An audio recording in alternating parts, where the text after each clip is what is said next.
kasih dalam Tuhan, saya sudah 3,5 tahun tidak pernah keluar khotbah. Karena Tuhan sejak tahun 93 bulan Januari, Tuhan sudah berkata kepada saya bahwa saya harus istirahat, tidak pergi ke penginjilan lagi seperti yang sudah-sudah.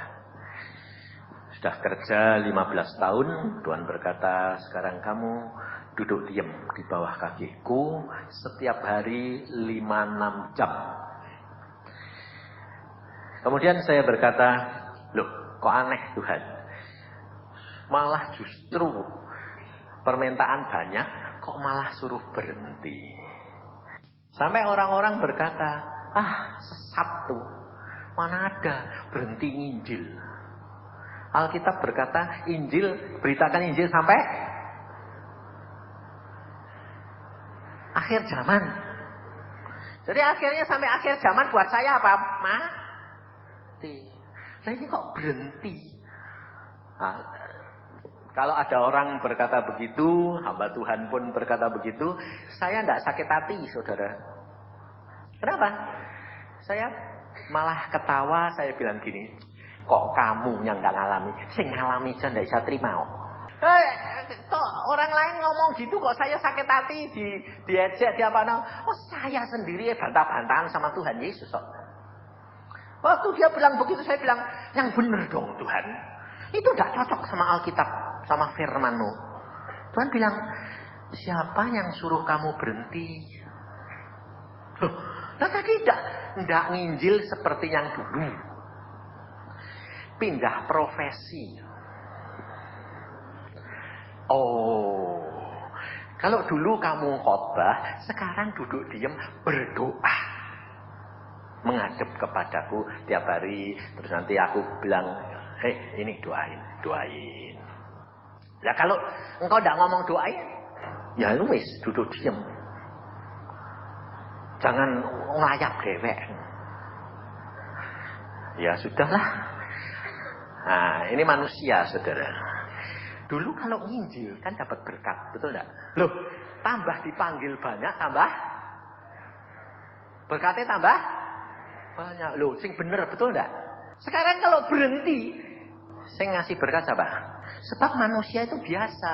Kalau dia butuh, dia mau bayar.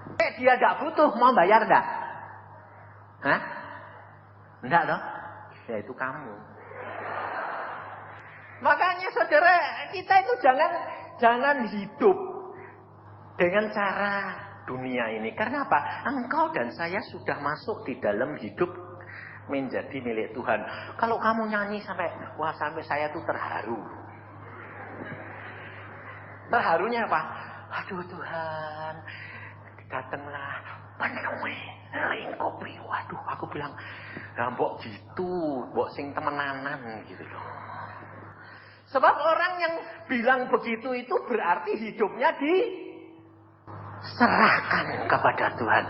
Kalau kamu dilingkupi, sudah dibuntel di dalam dia, dibungkus dalam dia. Mau diapa-apain kamu bisa apa? Nggak bisa apa-apa toh? Kamu yang minta loh. Kamu tadi nyanyi toh? Kamu tadi nyanyi toh? Bahaya tidak? Aku sampai, aduh Tuhan. Loh, kamu tadi ngayati enggak? Iya toh? Kamu tahu risikonya. Kalau kamu dibungkus kayak bola, terus kamu digelundung-gelundungi, pusing enggak? Protes enggak? Pasti kamu berat. Loh, maksudku dibungkus itu, kalau aku kepengen apa-apa, dia yang mengcover. Aku mau ke shopping, dia yang bayar. Maumu itu dah, maumu itu dah. Tapi kalau Tuhan bilang, tak gelundung ki, mau enggak? Pusing Tuhan, sakit Tuhan. Protes enggak?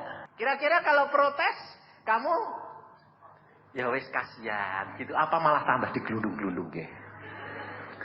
Tambah protes, tambah digelundung-gelundungnya sampai pingsan. Kalau sudah pingsan, tidak bisa protes, nurut. Maka dari itu saudara, kita coba belajar. Saya ini sudah berpengalaman dengan Tuhan itu dari kecil. Belum, pada waktu saya umur 12 itu jadi tahun berapa ya? 47. Agung belum lahir. Tahun 47 apa itu saya sudah komunikasi sama Tuhan. Pada waktu itu, dianggapnya orang kesinting. Karena apa? Mana ada Tuhan bicara? Tak ada. Bapakku sendiri tak kasih tahu, Pak, Tuhan ngomong. Mana ada Tuhan ngomong? Tuhan ngomong melalui Alkitab nih loh. Bapakku tuh ahli Alkitab loh. Kalau kamu ngomong sama dia, jungkel. Agung saya nggak ketemu, akhirnya bantah, kejungkel, akhirnya diem. Ya om. Tapi kalau papa sama saya nggak mau dengerin omongannya dia, sebab saya tahu wong aku anake. Ahli Alkitab tapi suka muter balik, jungkel gitu. Jadi kalau dia ngomong saya bilang, ya. Terus pendapat tuh bagaimana? Tapi saya itu tidak dengerin dia, tapi saya sembahyang. Tuhan Roh Kudus, lihatan hati ini itu apa sih? Sebetulnya apa? Nah, nanti bilang, terus pendapat piye? Aku cuma ngomong perkara hati ini, Dek Nenek. Kowe takone kepengine gini, dijawabnya gini toh. Lah kok aku rak takon ngono? Lah ya salahmu kowe rak takon ngono, wong kowe mancing aku. Tapi iki jawabannya Tuhan tuh ngene. Dia bilang, wis ngomong mbek kowe wis bojeh. Nah, akhirnya dia sadar, dia ngomong mbak aku bocah. Karena apa? Lah enggak didengarke, dilihat hati nih loh, itu loh saudara. Kenapa saudara? Manusia itu semua di dasarnya itu dimulai di mana? Hati. Maka dari itu Tuhan ingin supaya saudara itu belajar dari apa yang sudah diselidiki, di-research, kemudian kamu terima hasilnya. Tapi orang muda itu enggak seneng gitu. Sing setengah tua pun enggak seneng. Kepengennya apa? Kamu mau diberi hasil tok? Terima segelondong, pelen, mau? Enggak mau. Makanya saya kalau ngomong sama anak muda, sama anak-anak saya bilang, Papa ngomong begini, tapi jangan kamu dengar. Aneh dah? Sebab apa? Tidak bakal kamu dengar. Anak muda dibilang, jangan, malah sengaja. Tapi kalau anak muda dikasih tahu, jangan kamu dengar, malah didengar. Sebabnya apa? Roh pemberontakannya ini ada. Itu sudah dari zamannya nenek moyangmu. Jadi tidak masalah. Saya bilang, jangan kamu dengar. Loh kenapa Pak kok tidak boleh didengar? Alami. Setelah kamu ngalami, nanti omongannya Papa itu bisa, oh iya. Nah, nek belum ngalami, bujelah. Ini loh anak-anak muda ini loh. Pada waktu dikasih tahu orang tuanya bilang apa? Kolot kayak kuno. Ya kan? Kayaknya itu orang tuanya tidak ngalami. Orang tuamu tuh lebih jelek dari kamu. Lah kalau orang tuamu lebih jelek dari kamu double jelek. Ya toh? Double jelek kenapa? Lah karena ya wong dikeluarkan dari barang jelek. Double jelek. Lah kenapa kok bapakku lebih jelek? Lah ya karena lebih jelek toh. Wong yang ngeluarke kamu. Coba tidak ada bapakmu, tidak ada kue toh. Lumayan kue toh ya tak? Ini loh saudara. Maka kita harus belajar. Saya ingin memberikan pengalaman saya untuk apa? Untuk kamu kaji. Waktunya sudah singkat. Kalau saudara sudah mengalami seperti saya dididik Tuhan secara pribadi 33 tahun, tidak nyampe target kamu. Kedatangan Tuhan itu sudah singkat. Nah, saya bilang Tuhan ini tidak cukup. Sekarang ini harus cepat. Maka dari itu saudara, saya ingin mengajak saudara menjadi orang Kristen itu beda sama orang dunia. Tidak sama. Tidak samanya di mana? Tuhan itu memberikan kepadamu karunia maupun segala disiapkan tergantung kamu. Orang dunia tidak diberi, tapi kamu diberi. Jadi untuk orang Kristen ada tambahan. Beda. Tapi hukum alam tetap berjalan bagi saudara. Jadi jangan kira kalau kamu jadi orang Kristen nanti jadi manusia supranatural terus kemudian kamu tidak mau apa-apa. Lalu tidak usah makan. Jadi duitnya ngumpul terus. Itu tidak bisa makan. Tetap kamu lakukan hukum alam. Tapi orang Kristen punya kelebihan mengatasi hukum alam. Apabila perlu. Tapi orang Kristen kepengennya apa? Mengatasi hukum alam saenake. Jadi dia kayak Tuhan. Makanya dia anak apa sedikit-sedikit dalam nama Yesus. Ya. Pernah orang ini lihat demikian orang kerasukan gitu langsung dalam nama Yesus. Setannya mesem. Aku ya lihat gitu. Ini kok kenapa sih Tuhan tidak keluar-keluar? Aku kan orangnya biasa, sudah dari kecil ngomongnya biasa. Kenapa sih Tuhan kok ora metu-metu iki? Lah wong urung waktune kok mbok tokno nggopo. Lah itu orang-orang tidak ngerti. Ayo ben ajar. Terang alami tidak terima. Suatu saat saudara, ini ada orang kerasukan ditangking setengah hari tidak mencelat. Lalu aku bilang gini, Tuhan aku ini mampir loh, kok ini wah Pak Yusa ini setengah hari dah waktu. Kenapa sih Tuhan? Lah mbok tengking-tengking ya ora dungu to wong setane budek. Oh, setane budek Tuhan. Lah aku gembar-gembor wong setane tuli. Lah terus piye Tuhan? Lah kok ya maine?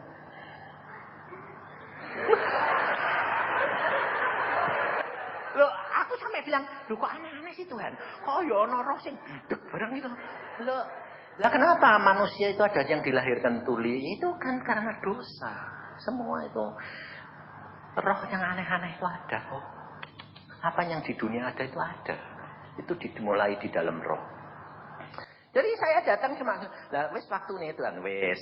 Jadi wonge tak tabek wonge menung melotot tak tabek.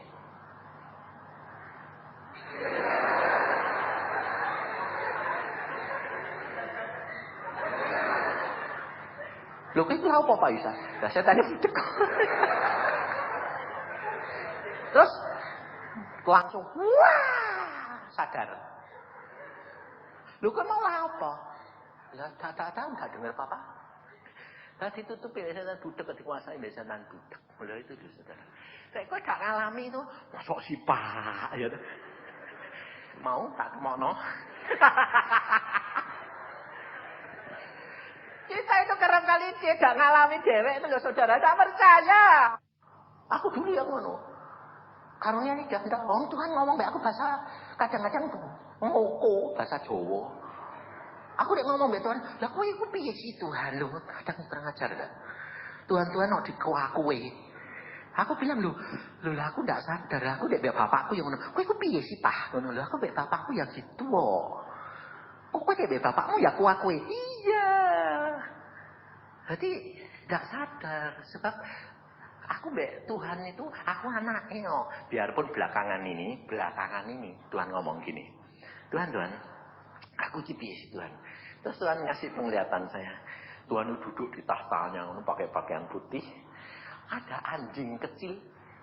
Dokne kaki dilati kulit klek.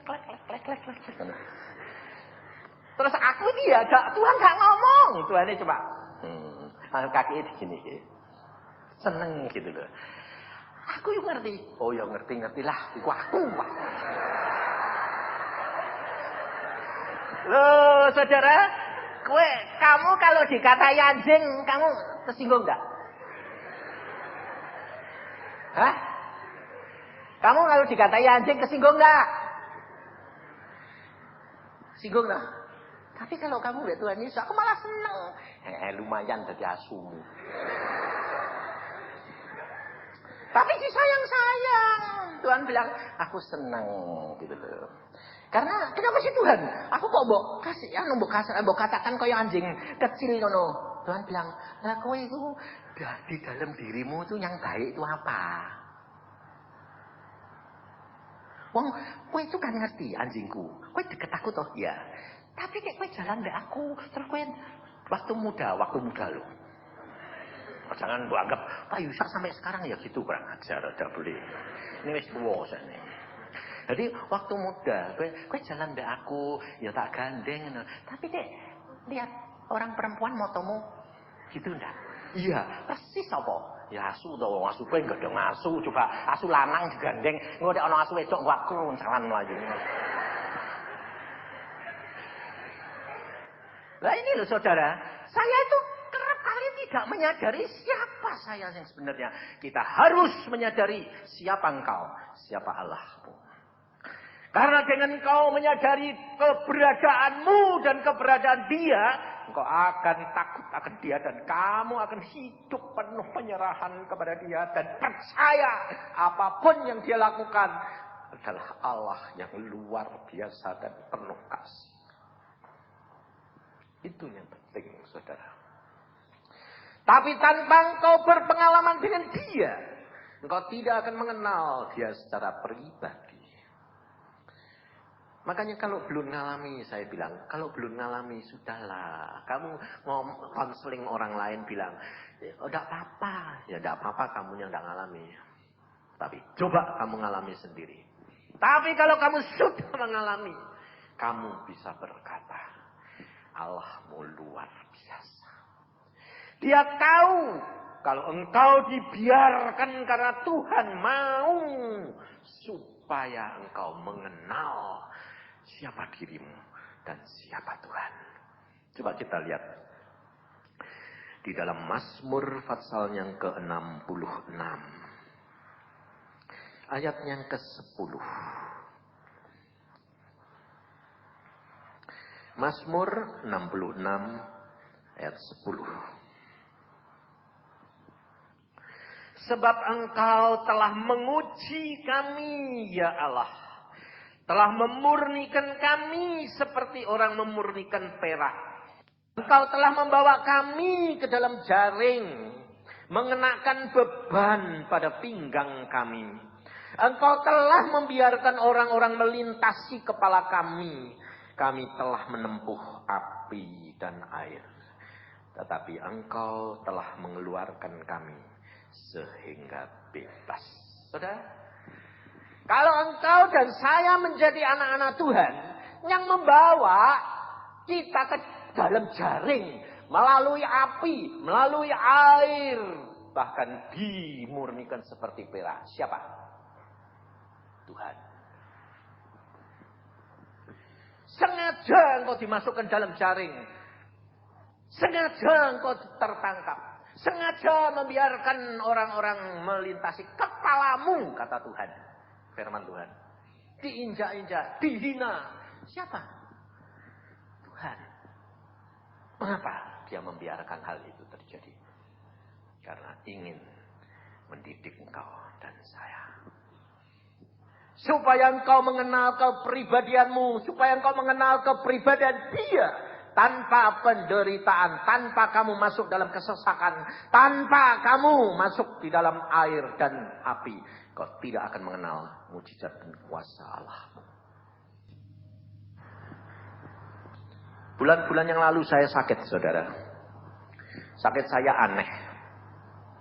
Saya sakit 3 minggu. Mulut saya ini melepuh kayak kena api. Jadi tidak lumpangan, melepuh. Yang atas ini kan keras. Itu bisa benjol. Waduh, kena air sakit. Kena apalagi kena nasi. Oh, sudah bisa makan 3 minggu. Minum tidak bisa. Saya turun 7 kilo. Jadi yang mau diet pasti berhasil. 3 minggu 7 kilo. Kalau menurut ilmu kedokteran, infus.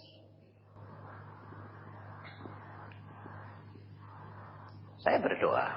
Saya bukan tidak mau, saya berdoa. Tuhan ini piye aku diapake. Tuhan bilang, tenang aja. Ya wis, tenang aja ya, tenang. Terus ada suara, lah ini kan dehidrasi, engko terus piye? Dek mati piye? Nah, aku ya bilang, tenang aja.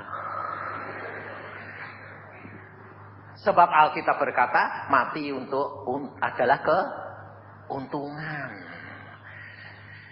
Tenang aja, Tuhan bilang tenang. Sampai saya akhirnya periksa diri. Doaku kurang, Tuhan. Enggak. 5-6 jam tetap terpenuhi. Baca Alkitabku kurang, Tuhan. Enggak. Tiap hari lebih dari 10 pasal. Ya kurang apa? Doa, bangun jam 3, jam 4, sembahyang. Kurang apa Tuhan? Tuhan bilang, hidupmu terdiri dari apa? Roh, jiwa, dan tubuh. Tubuhku tetap doa, rohku tetap, jiwaku tetap. Tapi apa Tuhan bilang? Lihat hidupmu. Kamu kalau hidup dengan aku sudah biasa bagaimana? 24 jam kamu tidak pernah memikirkan yang lain kecuali aku. Betul tak? Ya. Belakangan ini kamu mikir apa? Oh ya, waduh, ingat saya. Saya mikiri anak laki saya yang sedang bisnis, karena tiap hari bicara sama saya, terus duit saya digerogoti terus. Jadi kalau dia kurang, Pak, gue punya duit gak? Ya punya. Ini minta dong. Pakai. Jadi saya turut mikir, tok.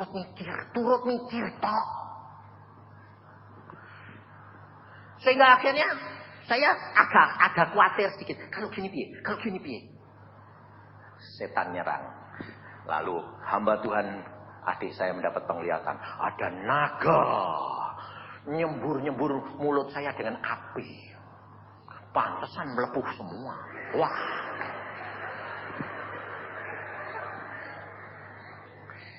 Sehingga tidak bisa ngomong toh. Minum tidak bisa, makan tidak bisa. Ngomong pun tidak bisa. Ya wes, diem aja. Lah kalau tahu saya gitu kan anak saya tidak pernah ngomong sama saya. Jadi tidak ngasih pikiran. Saya bilang, Sam, dah jangan ngomong apa-apa sudah keadaan gini ditegur Tuhan ini. Udahlah, hanya karena memikirkan beberapa bagian Sam saja, saudara. Tapi saudara tidak akan dituntut Tuhan begitu. Seperti yang dituntut kepada saya. Karena apa? Setiap orang dituntut menurut ukurannya, imannya. Lah tapi kenapa sih Pak? Gitu saja kok. Loh gitu bagaimana? Justru di situ kasih Tuhan. Karena Tuhan itu sangat cemburuan adanya. Dia tidak mau. Dia mengatakan aku yang utama. Segala-galanya aku bereskan asal kamu bersama dengan aku senantiasa. Penyerahan yang total. Percayakan. Nah, kita lihat sekarang. Di dalam Yehezkiel 47. Coba saudara kita akan belajar firman Tuhan. Tentang Yehezkiel. Apa yang Yehezkiel telah lihat. Dan Tuhan mengatakan ajarkan ini, peringatkan ini. Karena gereja ini akan Tuhan arahkan kemana yang Tuhan mau. Jadi jangan kira kalau 3,5 tahun saya berhenti terus saya mau keluar lagi ini berarti saya nanti khotbah lagi seperti penginjilan seperti dulu. Tuhan bilang tidak. Kamu hanya pergi ke tempat di mana aku. Kamu hanya pergi ke tempat di mana aku perintahkan. Dan ini yang pertama, saudara. Ada pesan Tuhan untuk jemaat di sini. Maka dari itu kita baca firman Tuhan di dalam Yehezkiel 47. Ayat pertama mulai. Kemudian ia membawa aku kembali ke pintu bait suci dan sungguh ada air keluar dari bawah ambang pintu bait suci itu dan mengalir menuju ke timur sebab bait suci juga menghadap ke timur. Dan air itu mengalir dari bawah bagian samping kanan dari bait suci itu sebelah selatan mezbah. Lalu diiringnya aku keluar melalui pintu gerbang utara dan dibawanya aku berkeliling dari luar menuju pintu gerbang luar yang menghadap ke timur. Sungguh air itu membual dari sebelah selatan. Sedang orang itu pergi ke arah timur dan memegang tali pengukur di tangannya. Ia mengukur 1000 hasta. Dan menyuruh aku masuk ke dalam air itu. Maka dalamnya sampai di pergelangan kaki. Ia mengukur 1000 hasta lagi. Dan menyuruh aku masuk sekali lagi dalam air itu. Sekarang sudah sampai di lutut. Kemudian ia mengukur 1000 hasta lagi. Dan menyuruh aku ketiga kalinya masuk ke dalam air itu. Sekarang sudah sampai di pinggang. Sekali lagi ia mengukur 1000 hasta lagi. Sekarang air itu sudah menjadi sungai di mana aku tidak dapat berjalan lagi. Sebab air itu sudah meninggi sehingga orang dapat berenang. Suatu sungai yang tidak dapat diseberangi lagi. Sampai di sini. Saudara perhatikan, kasih Tuhan itu mengalir dari bait suci. Dari tahtanya Allah. Air hidup yang keluar itu. Tadi Mazmur berkata apa? Engkau dan saya dibawa Tuhan melalui apa? Api dan air. Hari ini saya bicara perkara air. Air ini keluar, saudara. Lalu diukur 1000 hasta sepergelangan kaki. Nah, orang yang mengenal Tuhan pertama kali, dia kehausan, dia kegersangan, dia membutuhkan air hidup. Tapi pada waktu dia menerima itu, tidak langsung dimasukkan ke dalam yang dalam, di sepergelangan kaki. Kira-kira sepergelangan kaki itu sudah bisa diminum, sudah bisa dirasakan kesejukannya apa belum? Sudah. Itulah orang pertobatan pertama. Dan ada jangka waktu, jangka jarak, 1000 hasta yang kau harus jalani dan nikmati pada waktu kamu bertobat. Setelah itu harus masukkan yang lebih dalam, selutut. Kira-kira kalau sepergelangan kaki kamu jongkok, kamu tiduran, tenggelam gak? Enggak. Baru udah ya, pasti rasanya ya cukup dingin lah, cipuk gitu ya. Tapi kalau sudah masuk ke selutut, kalau kamu tiduran, tenggelam enggak? Mau tenggelam bisa kalau tidur. Kalau menyerah kepada Tuhan, tenggelam. Makanya nyanyian tadi, datang Tuhan, penuhi aku. Bisa enggak? Bisa kalau sudah sampai selutut. Dan kamu nyerah sama Tuhan, tenggelam. Suasana roh enak, sejuk, damai sejahtera. Tapi dia sudah duduk. Kalau selutut kamu duduk, tenggelam lagi enggak? Enggak, kepalanya sudah tengah-tengah. Mulai lihat dunia lagi. Ini kok narik ya, berdiri. Jalan, selutut gampang loh. Jalan, cepuk, jalan. Sampai sana nanti kotor, sudah capek, kehausan, masuk lagi. Susah, sedih, semeleh pelok. Itu banyak orang Kristen. Di daerah selutut. Oh, gebu-gebu. Kalau sudah punya maksud, selutut itu lari bisa enggak? Bisa. Oh, gebu-gebu. Wah, ada hal yang harus cepat. Cepat. Yang dikejar ternyata dosa. Ya tidak apa-apa. Sadar, sudah bonyok semua sadar. Balik, masuk lagi, semeleh lagi. Wah, urapan. Lalu kelompok yang ketiga masuk lagi, sepinggang. Wah, sepinggang. Sudah bisa berenang belum? Sepinggang tuh bisa direnangi belum? Sudah. Bisa nyelam enggak? Sudah. Kalau kamu jongkok saja, enggak usah semeleh tidur. Jongkok saja, kelem enggak? Kelem. Wah, ini orang Kristen yang paling senang. Kenapa? Sebab sepinggang. Mau berenang bisa, mau tenggelam bisa, jongkok saja sudah tenggelam. Karunia lidah. Oh, enggak usah susah-susah, enggak usah sampai sepeleh. Udah tenggelam, urapannya sudah banyak. Tapi kalau dia muncul sudah bisa lari belum? Tidak bisa, sepinggang kamu mau lari kemana? Ya lari, tapi sepinggang. Enak selutut atau enak sepinggang?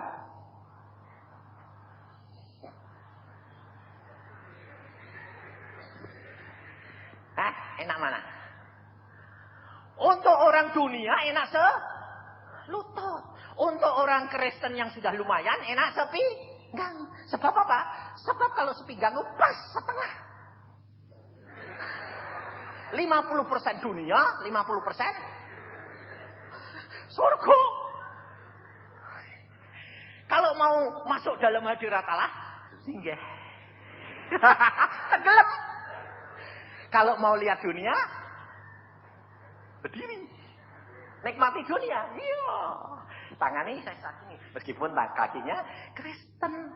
Urapan. Tenggelam. Tapi tangannya cawe-cawe.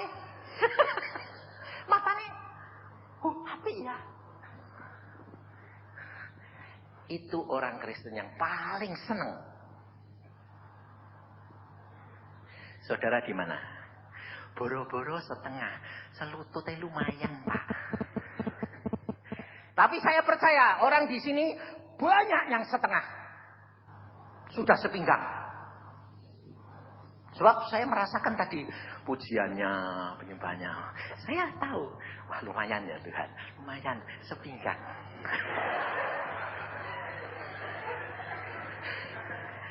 Loh, soalnya coba kamu masih senang terikat dengan kesenangan-senangan dunia enggak?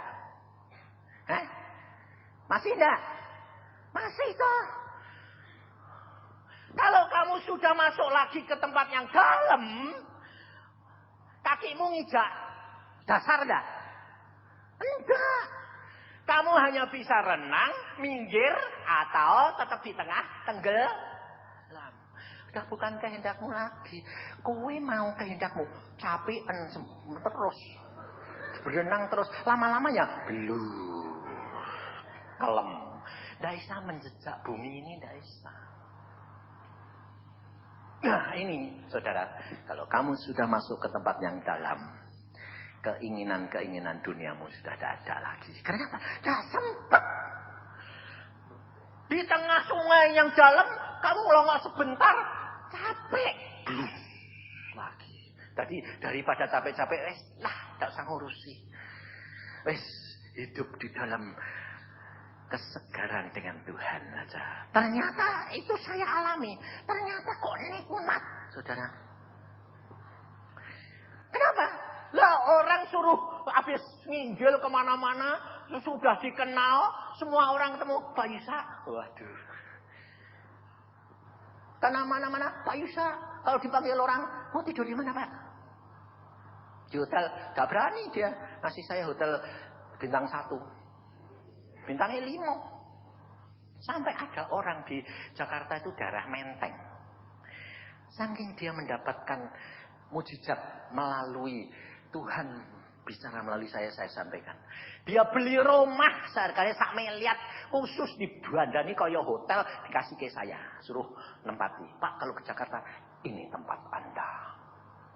Saya tidur di sana sekali sama istri saya bilang gini, kok kaya hotel yang ya, seumah ini disuruh nempati kamu ya.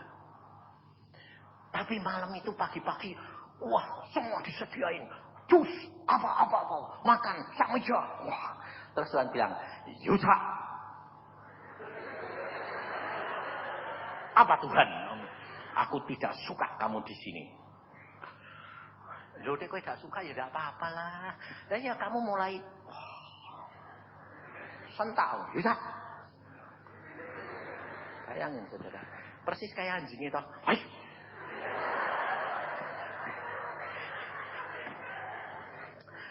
Ya wes, aku benar. Terus ngomong saya sama orangnya, maaf ya, mulai hari ini saya tidak akan tidur di rumah kamu.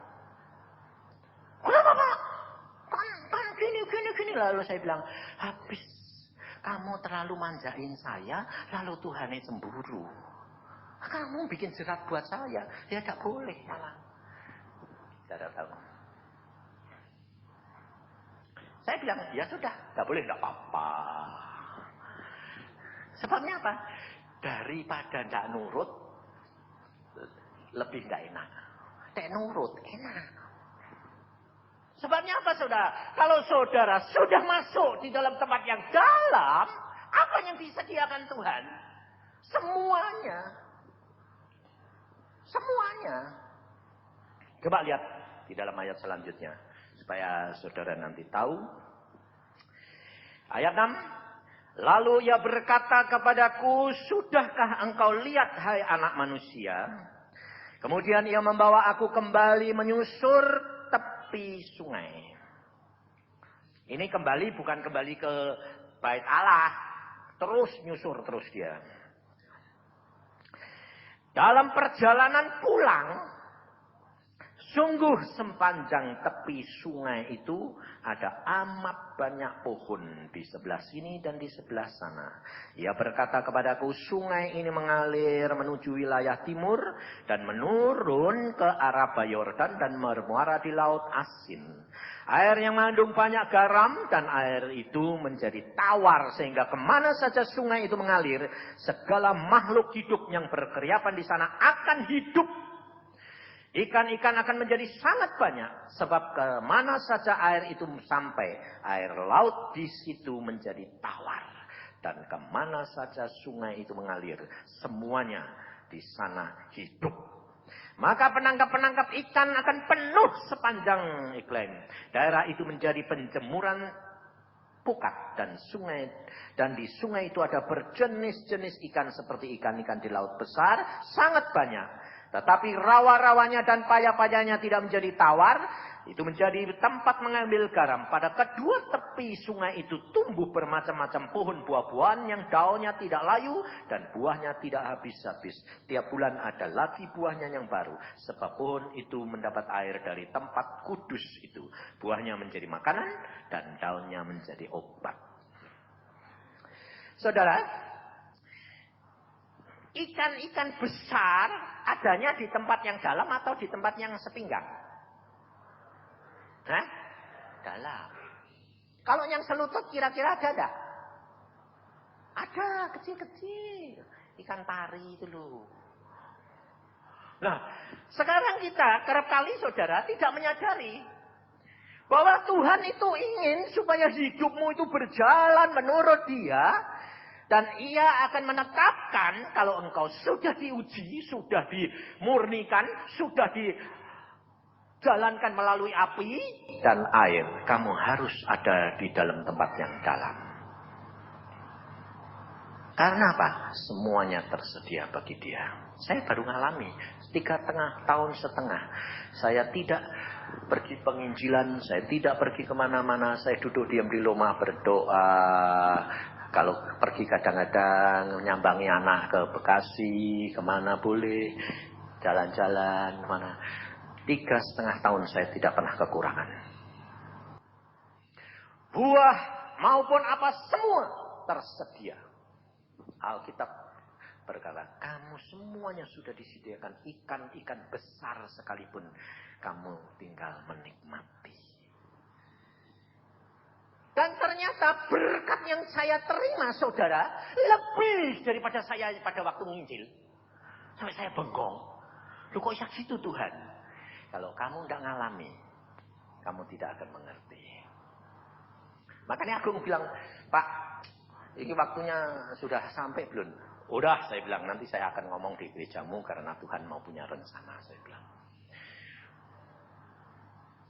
Tapi kamu jangan ngomong gini, ngomong gitu. Aku bilang, kowe itu wong pinter. Aku bilang, udah aku ini wis bodoh. Aku bilang, wis jadi bodoh. Dulu pernah keminter, saya bilang. Jadi, terus dia ngomong dia, ngomong be, kowe itu udah isa Pak. Karena apa? Kowe itu hamba Tuhan yang gak doan duit. Aku bilang, siapa yang gak doan duit? Loh, betul enggak? Manusia di dalam dunia butuh duit enggak? Iya. Nah, peristiwa terjadi begini, saudara. Satu saat, tahun yang lalu, aku bilang gini sama Tuhan. Saya pakai mobil Mazda, baru 2 tahun loh. Jalannya baru 30.000. Mulus. Wah, gak pernah kesenggol. Terus saya bilang, Tuhan aku sudah bosen sih Tuhan, mobil kita ganti yo. Tuhan bilang nih, ganti yo. Wah, hati kan seneng, anak dikasih tahu gitu, ganti yo. Yo wis, wah beneran. Aku ngomong sama istriku, Mama, aku mau ganti mobil. Yo ganti yo, sama persis cocok banget. Amin. Terus saya nyari mobil, yang bisa lari kenceng, yang comfort, yang jatuhnya ke Mercy. 300e. Tenaganya gede. Piro? Sampai 300 juta. Lapor sama saya. Tuhan, 300. Ya toh lapor, uang suruh ganti, boleh ganti, tapi belum punya duit toh. Saya cuma dikasih pas-pasan terus. Lebih banyak. Ya 10 juta, ya 15 juta. Tapi ya pas gitu loh. Butuhnya sakmono ya entek gitu. Nah aku, Tuhan 300. Dan jawab bilang, beda. Tapi berkat datang 50 juta. Aku bilang, Tuhan, 50 juta. Katanya mau ganti mobil. Wah, puji Tuhan. Kantong. Datang lagi 30 juta. Wah. Tuhan 30 juta. Loh katanya ganti mobil. Masuk lagi. Tak hitung 80 juta. Wah, mobilku tak tawake 30 juta. 110 juta. Habis itu saya ngomong sama istri saya. Yang, sudah 110 juta yang. Aku mau ganti Mercy. Hah? Lalu dia mau, aku tidak sejahtera. Loh. Aku bilang, sejak kapan gue? Tadi bilang oke. Tapi gue mau Mercy tidak sejahtera. Loh kenapa? Mbah ya, aku gue ganti mobil itu terserah lah. Tapi kali ini, aku tidak sejahtera. Nanti disangkai sok-sokan. Hamba Tuhan sudah tidak kerja. Kok tumpahannya Mercedes 300e lagi, banyak gas. Wah, tapi kalau Tuhan bilang oke ya. Ya terserah lah. Kalau Tuhan bilang oke lah. Ya wis. Balik dah kepada saya. Ngomong saya sama Tuhan. Tuhan pengen ini ana wong sing kei 190 juta. Klop. Saya yakin saudara ndak wani ngomong untuk Tuhan. Hamba Tuhan sekali kok 190 juta jaluke. Aku gak jaluk loh. Kalau. Lah aku cuma ngomong kok. Tuhan seandainya kalau ada yang ngasih 190 juta. Kalau bel berbunyi saudara. Bel ini berbunyi. Pak? Hei, siapa ini? Ini. Kenapa? Aku ini dengar suara Tuhan 2 kali, Pak. Ini depanku itu ada duit. Piro? 240 juta. Saya sudah mulai. Kamu jadi saya, betul enggak? Betul enggak? Jujur itu. Timbang sing. Pura-pura. Terus aku bilang, lah terus ada apa? Aku dengar suara, Pak. Suruh bagi 2. 50 sama 190 juta. Lalu Tuhan bilang, ngomongnya dia, rela ndak kalau kamu terima yang 50, yang 190 juta untuk hambaku. Karena 2 kali aku takut, Pak. Lah terus, aku tanya, ya wis Tuhan aku rela. Hambamu siapa? Nyebut nama saya. Yusak yang mana? Yusak Cipto. Wis berkatan banyak anu. Makane Dik sugih kok juga istri sithik. Bayangi aku sampai Tuhan ini kok lucu sih kok. Suka humor aku bilang gitu. Iya Pak, aku digorokke kok Pak. Loh, sampai aku tanya. Loh lah duitmu dewek itu misi berapa? Tinggal 10 juta. Bayangin saudara. Duitmu dewek. Loh sih menang tinggal berapa? 10 juta Pak. Lah kok iki kon kekno kowe? Wis saiki kowe milih Pak. Begitu guys saudara. Wah langsung di sini hitungan ndak? Hitung. Kelop. Terus itu kehendak Tuhan enggak? Menurut kamu kehendak Tuhan enggak? Hah? Iya toh? Iya toh? Iya. Di sini saya ya iya. Kelop. Waduh Tuhan, kelop. Tapi di sini bilang gini saya. Tuhan, ini dedone sini kelop. Aku ya seneng. Tapi Tuhan, aku ini hambamu. Aku ngambil yang berapa, Tuhan? Tuhan tidak jawab. Jawabnya melalui firman. Firmannya masuk. Hamba Tuhan cuma terima 1/10. Macet.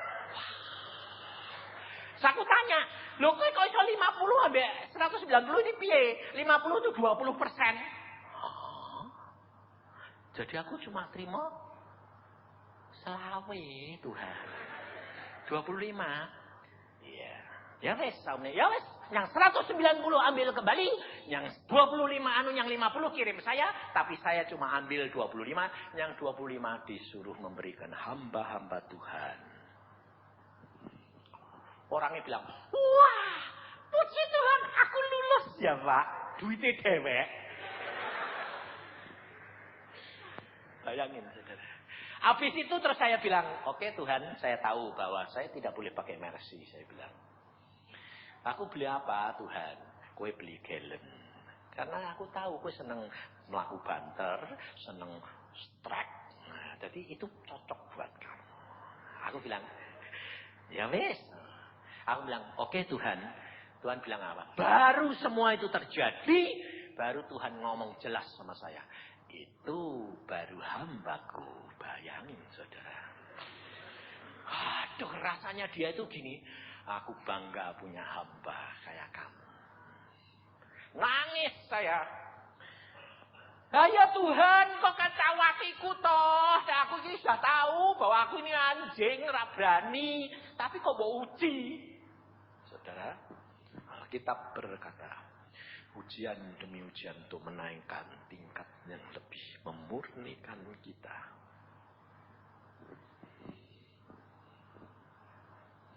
Kita kerap kali mengatakan, Tuhan, kau kan sudah tahu, mbok jangan. Kau ngatur Tuhan.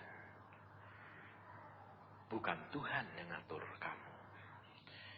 Tapi saya katakan saudara, kalau engkau hidup dengan Tuhan, mengikuti aliran air hidup, engkau akan menikmati semua kelemahanmu diatasi bersama dengan Dia. Semua kelebihanmu yang dapat menjerat kamu, kamu dapat menikmati kelebihanmu. Contohnya, perempuan ini kalau diberi kecantikan, itu satu anugerah enggak? Ya. Tapi kecantikan dapat menjerat menjadi apa? Bencana. Karena apa? Banyak yang ketarik. Sakit hati, tusuk wae lah, cacati wae lah. Nah, bencana. Tapi kalau dia bersama dengan Tuhan, orang datang, yang laki-laki datang, dia tanya, Tuhan yang mana? Datang jangan ditolak. Mau wong 7, 10 ya seben. Pilih Tuhan yang mana. Oh, gitu. Saya dulu ngajari anak saya perempuan gitu. Di Belanda orang 7 sekaligus yang nemuin saya. Om, doa dong Om. Siapa tahu saya mantumu. Bayangin saudara. Mahasiswa Indonesia di sana itu, di luar negeri itu, wah sudah jadi jelas perang-perangan. Sampai ada yang ke Indonesia bilang, "Om, sudah berdoa belum?" "Sudah." "Aku mantumu enggak?" "Enggak." "Loh Om, aku dapetnya gitu kok." "Lah kowe wong kowe seneng kok." "Ya jelas toh. Aku kan enggak kenal kowe." Ya, Tuhan bilang, "Aku belum menetapkan." Sudah. "Oh, jadi belum?" "Belum." "Siapa tahu ya Om nanti saya." "Ya sukamu." Sampai ada kurang ajar satu. Saya ke sana, hem saya yang baru itu hilang. Hem panjang baru saya pakai. Tapi saya cuci kok tidak masuk, kok hilang. Ya wis lah. Dan tahunya setelah saya pulang ke Indonesia, anak saya bilang, "Loh, itu kok hem persis hemnya papa ya?" Anaknya bilang apa? "Ya memang hemnya bapakmu." "Loh kenapa?" "Tak ambil supaya masuk aku, siapa tahu aku mantu nih." Kurang ajar. "Gus," dia bilang, "Gus, kowe iki lho ya aku gelem tau deh aku. Oke Tuhan, oke. Anak saya tak ajari gitu. Kalau Tuhan kehendaki, oke. Tapi ternyata yang dapat orang lain. Tidak ada dari 7 itu, tidak ada. Lah ya piye? Aku bilang itu Tuhan. Maka dari itu saudara, engkau perhatikan. Gereja ini Tuhan tuh punya maksud. Setelah ini semua nanti selesai, engkau kan bergumul tentang bayar ini. Sebab saya tuh terus terang mengikuti karena Agung kerap kali ngomong sama saya. "Jungkir balikmu setengah matinya, ya toh. Terus kemudian sekarang sudah bayar, lego dah. Rasanya pelong, terutama Agung nih, sebab beda apa nih pisui deh nih. Pak pelong, setelah pelong apa karepe? Oh ya ini diberesin semua bagus, semua selesai. Itu betul, tapi itu tidak yang prioritas. Yang prioritas Tuhan mengatakan nanti aku punya rencana. Sebab kalau seseorang itu sudah mengalami pergumulan, sudah mengalami semua penderitaan, lalu bisa bebas, lalu berkelimpahan, lalu mulai apa? Mulai apa? Mulai mikir. Ini berkat dibuat apa? Ini apa? Gitu dah. Loh, lah gitu itu waktu kamu, waktu susah. Kamu mikir utang atau jengking mbak Tuhan? Pertama kali utang, ternyata tidak bisa bayar. Setelah tidak bisa bayar, dipepet Tuhan, jengking. Setelah jengking, berkatnya jateng, plok. Setelah datang makplok, lego, lebih terus bilang apa? Tinggal apa ya? Mikir meneh.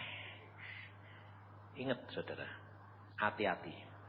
Jangan jatuh ke dalam perkara yang kamu sudah pernah alami. Waktu dia dulu bilang sama saya gini, "Pak, wah Tuhan itu baik, Pak." Baik, ada direktur bank mau pinjemin saya, Pak. Berapa? 270 juta. Wah, saya bilang Tuhan ini itu jalani. Oh, tapi terima dia sama terima saya beda. Itu jalani. Tapi terima dia berkat Tuhan. Gepeng gue ya. Sebab memang harus diproses supaya pikiran kita diserahkan kepada Tuhan. Jalannya bukan jalan kamu, tapi jalannya Tuhan kita. Setelah selesai semua, sekarang diberkati, Tuhan punya rencana yang lain. Tapi tetap ini akan Tuhan bilang ini selesaikan. Tetap. Tapi engkau harus mulai berpikir menjadi gereja yang misioner. Yang tidak hanya menikmati. Hati-hati. Mulai tanya Tuhan, apa maumu Tuhan dengan apa kelebihan berkat ini? Sebab segala sesuatu ada harga yang harus dibayar. Perhatikan orang kaya sama Lazarus yang miskin. Apa kata-kata Abraham kepada orang kaya itu? Coba kita lihat di dalam Lukas. Hanya kata-kata Abraham saja. Perhatikan itu. Di dalam Lukas pasal yang ke-16 ayat yang ke-20 Tetapi Abraham berkata, anak, dia berkata kepada orang kaya, ingatlah bahwa engkau telah menerima segala yang baik sewaktu hidupmu, sedangkan Lazarus segala yang buruk. Sekarang ia mendapat hiburan dan engkau sangat menderita. Perhatikan saudara. Kalau mereka di dalam dunia senang terus, tanpa dia tahu kehendak Tuhan itu maunya apa, yang dia diberikan berkelimpahan itu, dan tidak melakukannya, akibatnya dia harus bayar di api neraka. Sebaliknya Lazarus yang kasihan, tidak ngerti firman, tapi dia menderita terus. Sebab dia belum mengenal akan kebenaran. Dia selalu ngomongin, wes nasib, terimalah Tuhan ya maunya gini ya wes, terima. Akhirnya menerima di sana. Tapi di dunia sengsara, Tuhan tidak mau itu saudara. Tuhan mau kamu di dunia menjadi alat dia, diberkati, menikmati dunia secukupnya, sesuai dengan rencana daripada Tuhan. Kelebihannya apa? Tanya Tuhan dong, maumu apa Tuhan? Ini yang Tuhan pesan kepada saudara. Jangan ngambil teori makmur. Kowe makmur terus nanti kayak orang kaya. Tapi Tuhan mau kamu di dunia menikmati sambil diproses. Nikmati dimasuki lagi penderitaan. Nikmati. Jadi bayarnya tadi gimana? Nikmati cukup, berlebihan, kurang sedikit lagi. Pas. Bayarnya di sini apa di sana?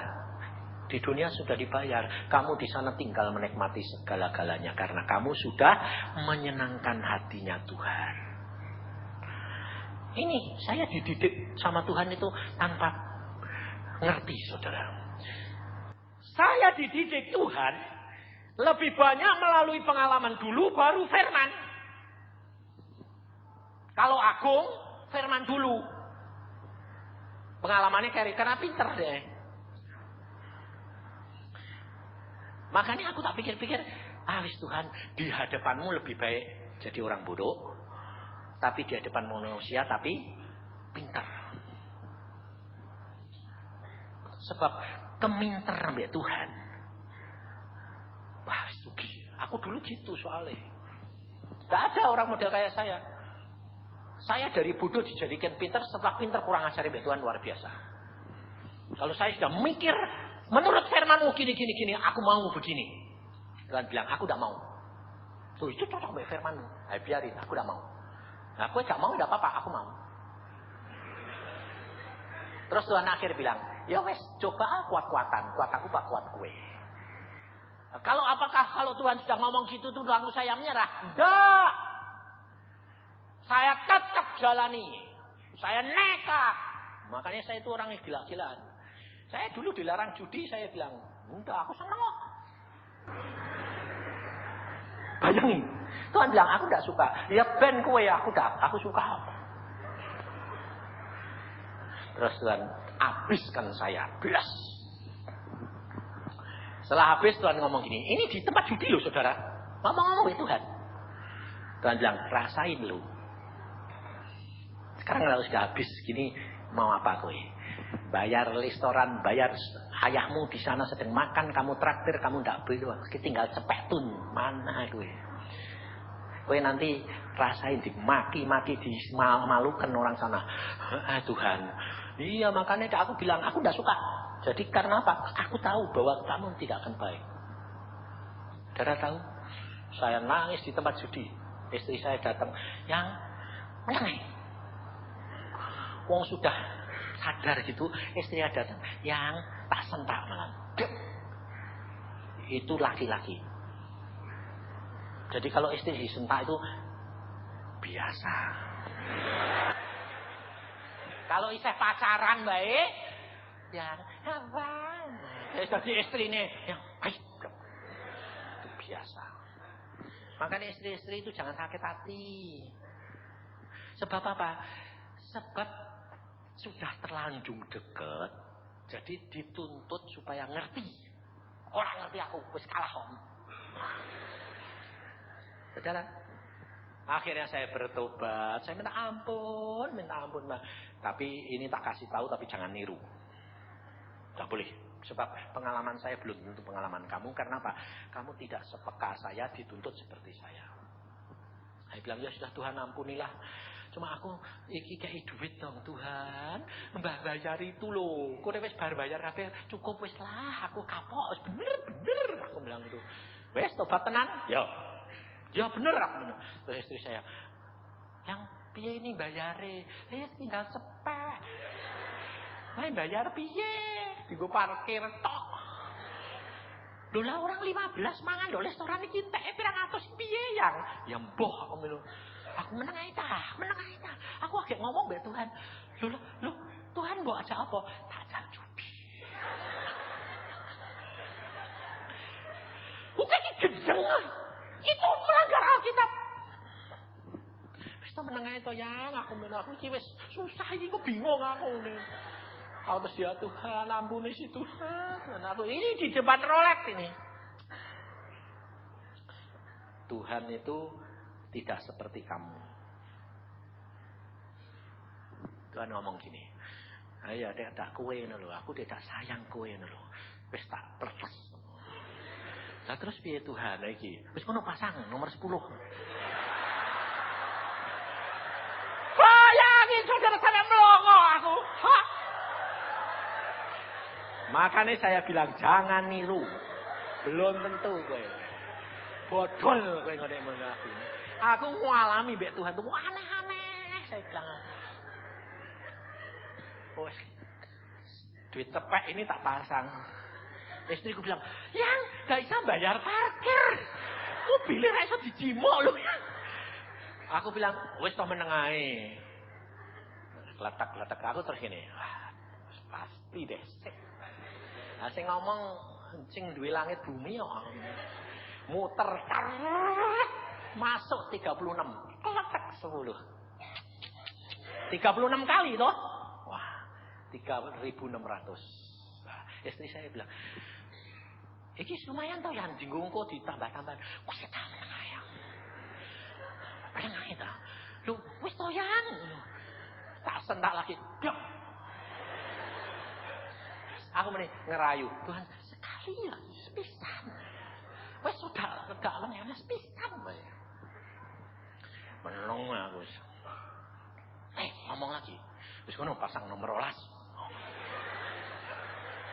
Ora cepek kabeh. 3.600. Plak. Yang diem. Muter. Gelinding ndok Semarang lho ini ndone pelabuhan. Masuk bilang 36 kali lagi. Kali 3 aku bilang cukup. Kantong. Istri saya bilang, kuat lah bapakku ngerti aku bakal dan bapak tahu bahwa aku benar-benar mau bertobat. Benar aku mau bertobat. Bapak bilang, oke, aku ampuni. Selesai, saudara. Kalau kamu tidak pernah mengalami kejepit, kalau kamu tidak pernah mengalami penderitaan mau mati sekalipun, kamu tidak akan mengenal kasih Allah. Bahkan itu seolah-olah melanggar sekalipun dilakukan oleh dia. Mengapa? Karena kasihnya luar biasa.